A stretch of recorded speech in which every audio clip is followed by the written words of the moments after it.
Joe, Henry Roan Cards, thanks for being here. We're glad to have you on. Thanks for having me. Yeah. Joe, you have an amazing collection. We're going to talk a lot about your Cubs PC and how you target what you target. But for those who don't know you, just introduce yourself and talk about yourself as a collector. Yeah, so I'm from the Illinois area. Been a lifelong Cubs fan. It's almost been like a rite of passage in my family of sorts. It started with my great grandmother, and then passed on to my grandpa, and it came down to me as well.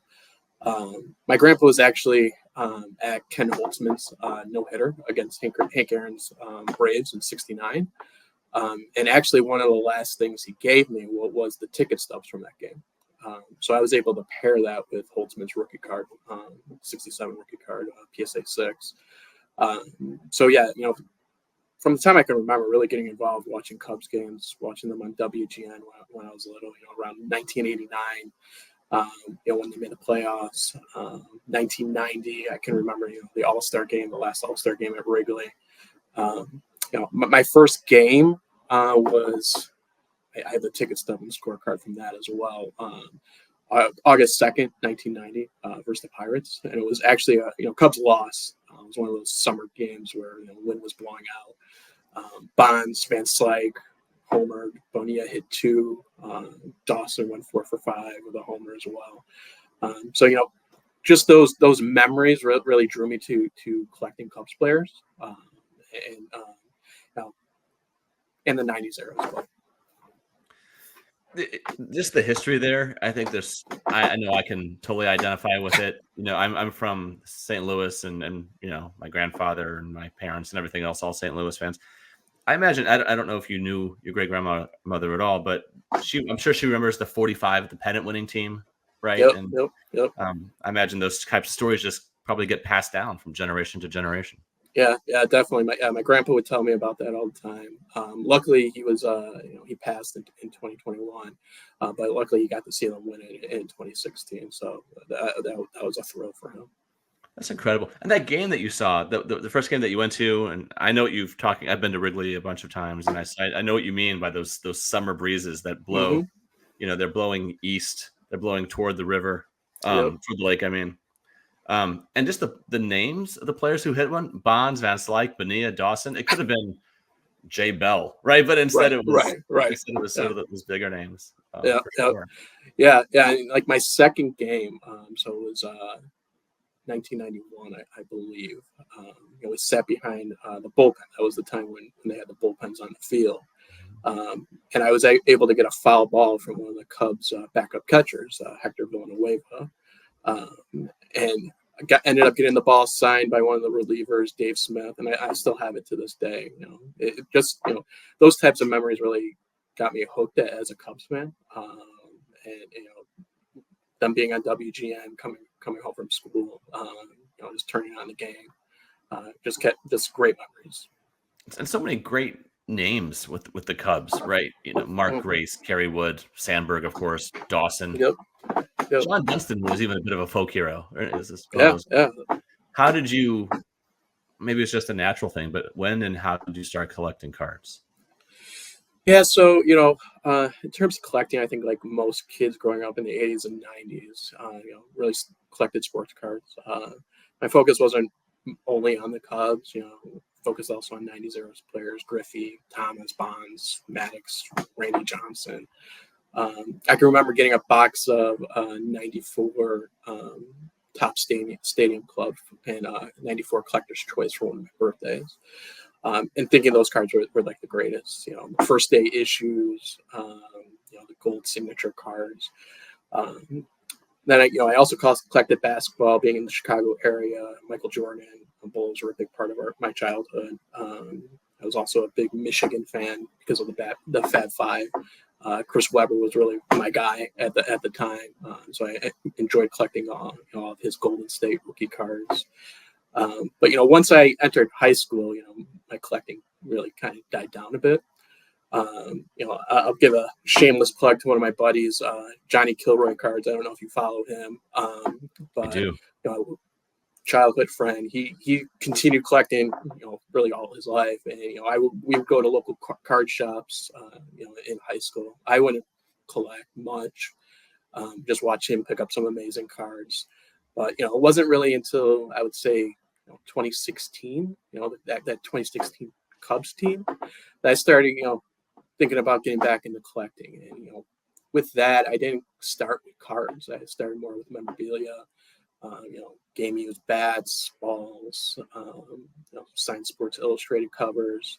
But then eventually got into collecting cards. Really of the 2016 team. All their Bowman Chrome rookie cards. The patch cards, things of that nature, a little bit more modern at that time. So that's really my collecting journey until I started switching. Probably around I would say during 2020 COVID pandemic era, I was starting to feel a little disconnected with my collection a little bit. Just didn't have that nostalgia feeling. If that makes sense. Like those childhood Cubs teams did. So I started thinking about maybe I should start collecting that era. But then in 2021, my grandfather passed of Alzheimer's. So watching him go through that terrible disease, I think used it more as like a coping mechanism, I would say. Probably part of the grieving process because of all the great memories and connections those players had with me and growing up with my grandpa. So March 21, April 21, that's really when my collection took a different path. And I started going down collecting the 90s cards, really specifically Sammy Sosa at the time. Just hearing that, I'm so glad. I'm so glad that he got to experience 2016. Yeah. That is what people, would have been 108 years, at that point. And, yeah. I've a lot of friends who are Cubs fans, and remember one who was about 47, 48 at the time, maybe a little bit younger, mentioned that he's a grown man, 2 kids, wife, living out in the south suburbs, and he just got in the car and just drove to Wrigleyville. Just to experience it, just to be right. Part of it. So I'm glad that your grandpa had that. Yeah, I appreciate that.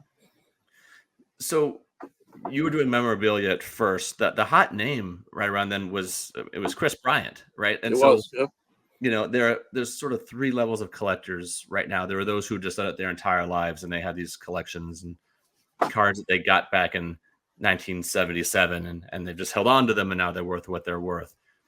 There are some who got back in around 2008 to 2012 and they were able to sort of reap the benefits of the boom. And they're the ones who talk about Chris Bryant, right? There was that chase. He was one of the first modern chases, right? Because Mike Trout came up, but then he got sent back down, and then he came back up. But Chris Bryant was one of those. What do we do with this guy, right? And so it sounds like a few years later, 5 years or so after the series, that's when you shift back to cards. Did you ever? Because when you were growing up in the 90s, you had Jordan and the Bulls. Did you ever consider going that route and trying to collect NBA, Jordan, Bulls? Yeah, I thought about it, but really, there's the cost of entry at that time to get into some of those types of cards. That it just didn't make sense to me. I looked at, I really had that personal connection with the Cubs, and at that time, Sammy Sosa cards were not very expensive, I would say. They're still not. They're still not. Yeah, still under the radar. I think the home run chase kind of gets overlooked a little bit now, just because of the steroid era. But that really brought baseball back. From the strike era. So I have fond memories of that era, and these cards look amazing too when you have them in hand. So why do you think McGwire has a pretty solid collecting pocket out there, and Bonds cards are not cheap. They're both implicated in steroids, right? Why do you think that Sosa's cards have not reached the value of at least McGwire? Bonds, okay, he's sort of a mythic figure, but why do you think Sosa didn't jump on that train? Sosa collectors and the prices didn't jump on the train the way the McGwire collectors did. Yeah, I would think it's probably has something to do with the ending of his Cubs career. It didn't go too great. You know, leaving the clubhouse early before his last game, even though he says he had permission. You know, the Ricketts family really not welcoming him back yet to Wrigley, wanting some sort of explanation for or admission of guilt from from the steroids era. You know, with Bonds, you know, the Giants have welcomed him back with open arms. McGuire, same thing with the Cardinals. They made him a coach at one point, I Right. think. I mean, yeah. So Sosa went to I the think Orioles, didn't he? For he even for did Orioles and then the Rangers. That's where he ended up hitting his 600 home run. Yeah. yeah. And so that period that you're talking about that you collect when you first started in 21, shifting from memorabilia into cards, did you go? I know you went straight for Cubs, but did you go straight for that 90s, early 2000s era, or did you start going more recent and that 2016 team at first? Yeah, you know, first, you know, I would say it was the 2016 Cubs era, and you know that started probably more so around you know when I was probably around you know 2016 2018 I was probably collecting memorabilia. Then I got into collecting 2016 Cubs team. That was probably around 2018 So we're to talking here, like 2021. we're talking about Chris Bryant, Javi Baez. Yeah, Anthony Rizzo, Schwarber. Yeah, sure. Yep. Yeah. Good. And then when did you decide to start scratching that nostalgia itch? And how did and what was that like? What was that transition for you like starting to go back and collect some of the players you watched as a kid? Yeah, you know, it just brought back a lot of emotion, and a lot of personal connections. I would say, you know, it started, like I mentioned, really switched my collection path, you know, from that 2016 and memorabilia phase in 2021, and you know, first started really with, you know, I would say, you know, just cards that looked cool, and you know, from there you just kind of start consolidating and leveling up, and you start learning about it, you know. 2022 is really when I started an Instagram account. I was very hesitant, not a very big social media guy. Um, so, but I've been pleasantly surprised, you know, just by how welcoming the hobby community has been. And you can learn so much from just following so many great folks and reaching out to them. People are very welcoming with asking questions. You know, I'd highly encourage anybody to, you know, post their collections and cards that they're looking for. I don't know how many times I had people you know reach out to me. Hey, you got this one? I've seen this one at a show. Just things of that nature. So yeah, And I think you have one of those the EFIS pitch avatars, right? He made your yeah, he did. Yeah, that was awesome. Yeah, yeah, and that's how you know, right? When you're known something, right? You're now known as well. Just real quick, share your handle, Henry Rowengartner Cards. I know where I yeah, from, but just share where that comes from. yeah. So that's yeah, it's also from like the 90s, the Rookie of the Year movie. So you know, it ties in very well with my collection, Cubs related, 90s era, you know, childhood era. So yeah, Henry Rowan Gardner, he was the little boy who was the pitcher for the Cubs, who really helped them win a lot of games in that movie. Isn't the movie? I think he breaks his arm, and Yeah, the way his arm heals, or so like he said, yeah, like, yeah. 102 miles an hour. Right, yeah, Gary Busey is the yeah. manager, That's like right. that, Yep.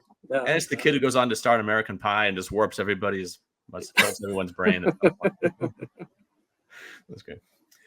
Okay, I want to talk about your collection now, and if someone looks at your Instagram page, Henry underscore Rowengartner underscore cards, these are not just Topps Chrome base cards that you're showing right now of Kerry Wood, Sammy Sosa, and others. You've got essential credentials in there. You've got uh, PMGs and whatever else. That doesn't just happen, but the perception sometimes when someone comes to social media, especially that come to sports cards, I know it happened to me when I joined. I was looking around and I thought, I am playing on a much different level. I'll never get there, right? But yep. you are collecting Cubs teams, Cubs sets, Cubs players of some really high end sets. How did you begin, and how did you work your way up to those types of sets? Yeah, like I said, it started out with, I would say one doing a lot of research on a lot of the cards that are out there, and then just picking up, serial number cards here and there in the '90s era.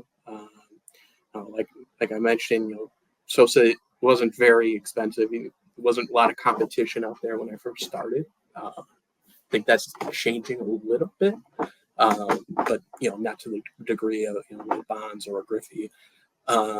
So really started out there. Started posting some of my cards on my IG account. Checking eBay constantly. It becomes like a habit. All day long. Um, Seeing what's popped up with that little blue dot, and then reaching out to people on IG as well. If they had any leads.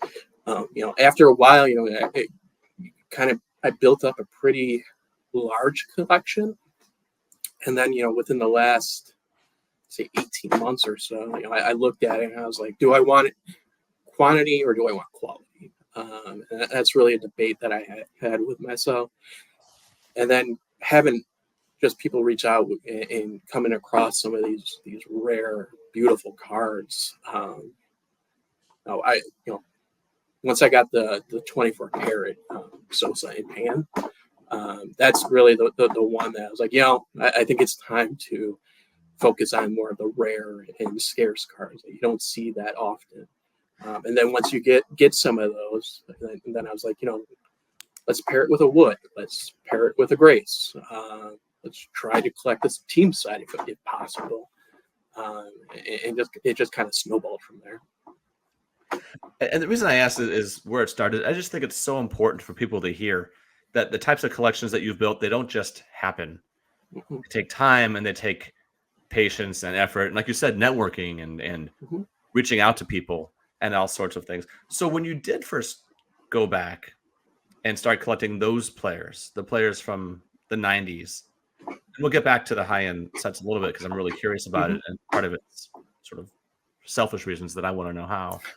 But when you first went back, what kinds of cards of them were you grabbing at first? Yeah, it was really just anything serial numbered to 100. I would say is really what I focused on. I thought that was pretty rare. Now at that time, I still think it's rare for some cards. And then I started learning about all these other ones. Credentials, PMGs. There's some other ones that don't get also love. Starting nine.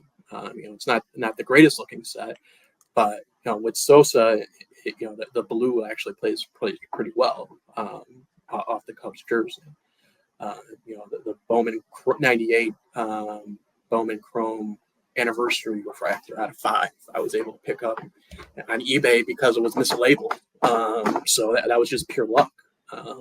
So that those are some things that just happen over time. I would say. Yeah. Let me ask about the 24 karat. Beautiful cards. And everyone who gets one says the same thing.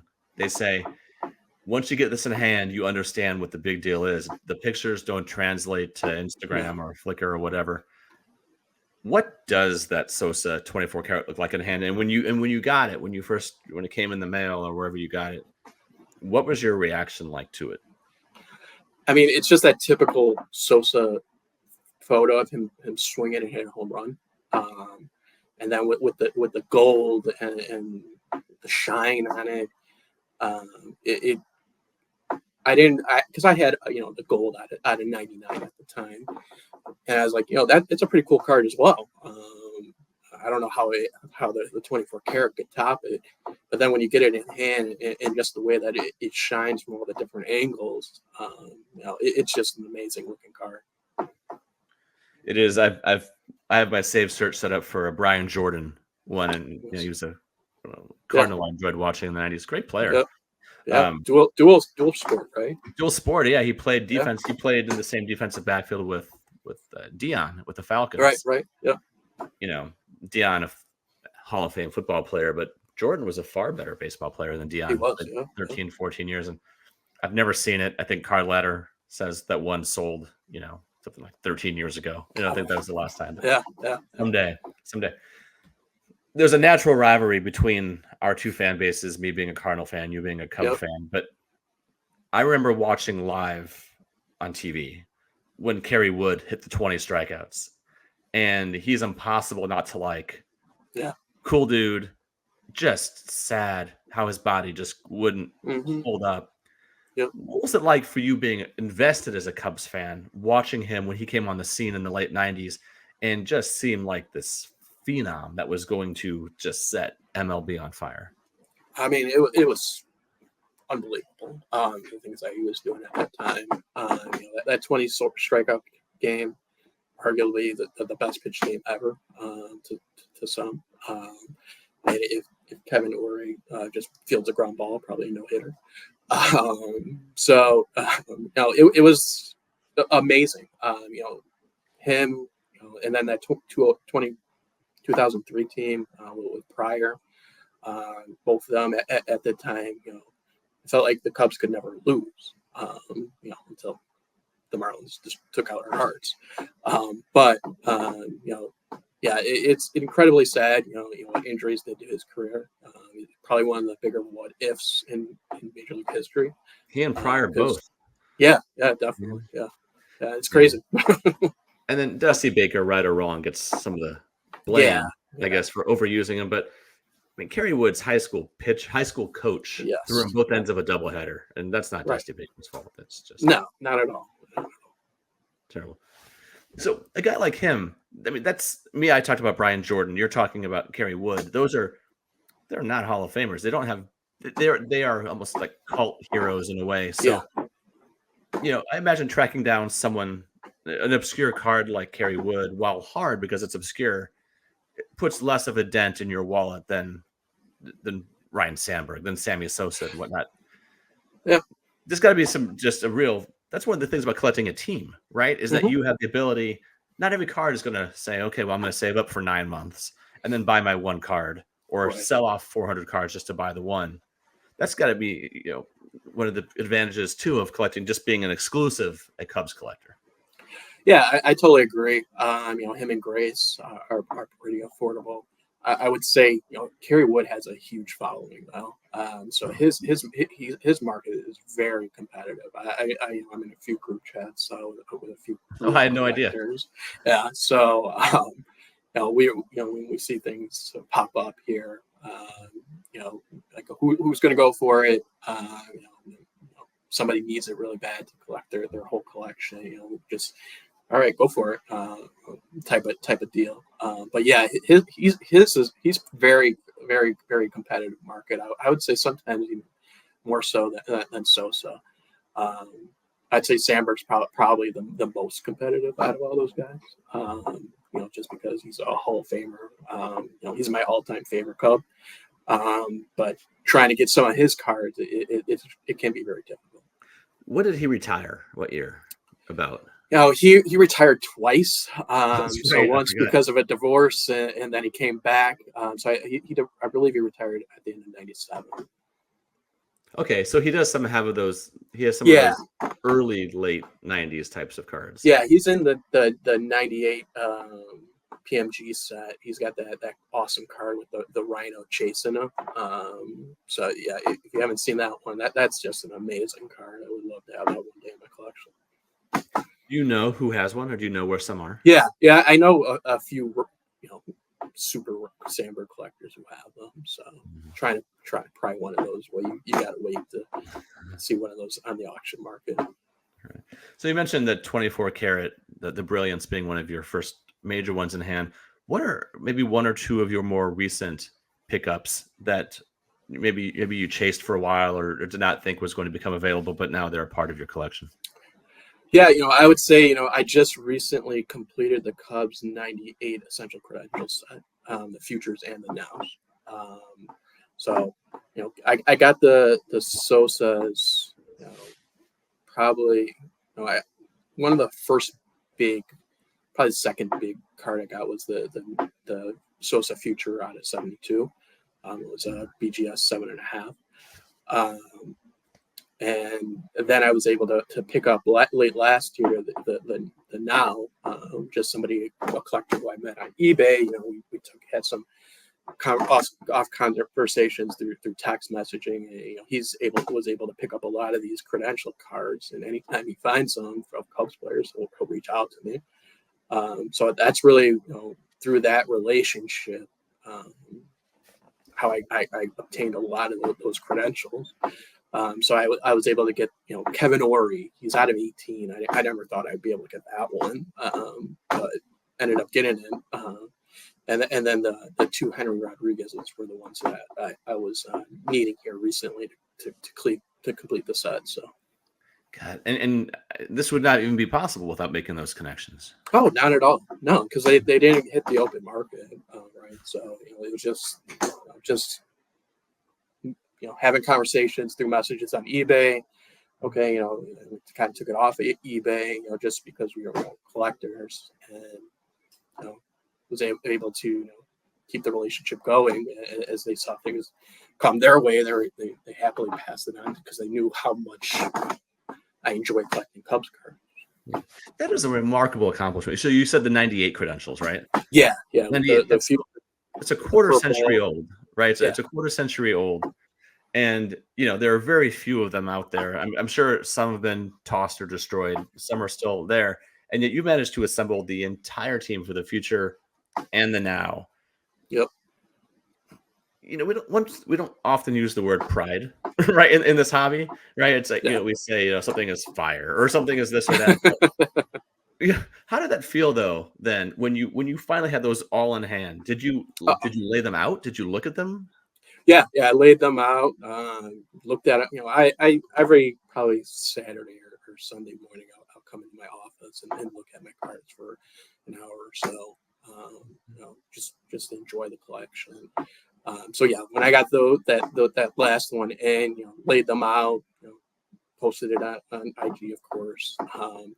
But it was just something I just didn't think was going to be possible. Just because like you said, they're such so old cards. Some of these are like I said, the Ory's out of 18. Kevin Ory isn't. Nobody knows about Kevin Ory. So like you said, people could toss that away. Just the fact that you're able to find one, it's just amazing. So in addition to that Sandberg gem that you're looking for, what are some other cards right now on your radar that if someone is maybe listening to this, that they should maybe reach out to you and say, hey, I've got this, or I've got a lead on this or that? Yeah, definitely would appreciate that. There's right now, there's probably, I would say 4 sets that I'm looking to complete for the Cubs. The 98 Ultra Platinum medallions. I'm 4 away. Looking for Grace, Sandberg, Ory, and Lance Johnson. One dog. And then, one dog. Yep. 98 PMGs. And this is where my Sosa collections are lacking. I would say the most. I don't have a 98 PMG Sosa or the caught on the fly Sosa. I have the Sosa MLPD, but also need a rod back and a wood MLPD. And then the other 2 would be the 99 Star Rubies. I'm too short there. Rick Aguilera had a short Cubs career, but he's in that set. And then Bo Porter, the rookies had variations. They also had out of 50, but they had rookie variations as well that are out of 15. So trying to find a Bo Porter is probably going to be pretty difficult. He had so much hype around him. Yeah. He came up. Yeah. And then I would say the last one that it's the Fleer Brilliance 24 karat. I just need the Roosevelt Brown there. He's a Cubs prospect. Good. Well, good luck. If anyone's listening, reach out to Joe, help him out, make that connection. We were talking a little bit before we went and started recording. Did I hear you right saying that you've not sent cards off for grading? Yeah, I haven't. I probably just because how rare some of these cards are, sending them off in the mail, even insuring some of them. I also like having them at some of the ones I haven't gotten grading 1-touches as well. It's probably something that I will do, but probably more so in person. probably at a show. I would say because there's so many shows here in the Chicago area.